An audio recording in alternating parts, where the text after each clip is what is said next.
നീ ഇപ്പോ ആ പഴയ കുര്യാച്ചനൊന്നും അല്ല കേട്ടോ. 10-20 കേസുണ്ട് സ്വന്തം പേരിൽ. സ്പിരിറ്റ് കടത്തടക്കം. ബാറിന്റെ ലൈസൻസ് പോയി, എക്സ്പോർട്ട് ലൈസൻസ് ഉടൻ പോവും.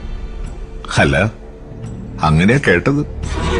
നല്ല വിളഞ്ഞു കിടന്നിരുന്ന ഏക്കർ കണക്കിന് ഏലത്തിന് ആ രണ്ടും തീയിട്ടു. അതുപോലെ ആ SI ഡൊമിനിക് ആന്നേ നിന്റെ വീട്ടിൽ തന്നെ. കഴിഞ്ഞ ദിവസം അവൻ വീടിന്റെ അടിത്തറ വരെ തോണ്ടി പരിശോധിച്ചെന്നാ കേട്ടെ. ആ പിന്നെ നിന്റെ മൂത്ത മോക്കെന്തോ അത്യാഹിതം പറ്റിയെന്നിങ്ങനെ കേട്ടു. എന്നാ പറ്റിയെന്നൊന്നും എനിക്കറിയില്ല, പക്ഷേ എന്നതോ പറ്റി.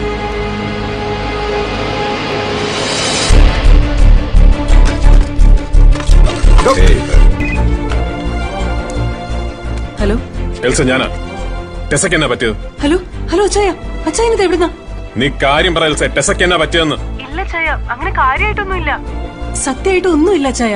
അവളിവിടെ സ്റ്റെയർ ഇറങ്ങിയപ്പോ ഒന്ന് സ്ലിപ്പായി.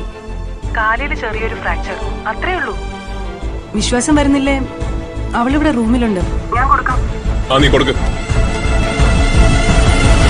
ഹലോ. മതി, സർക്കാർ കാശ.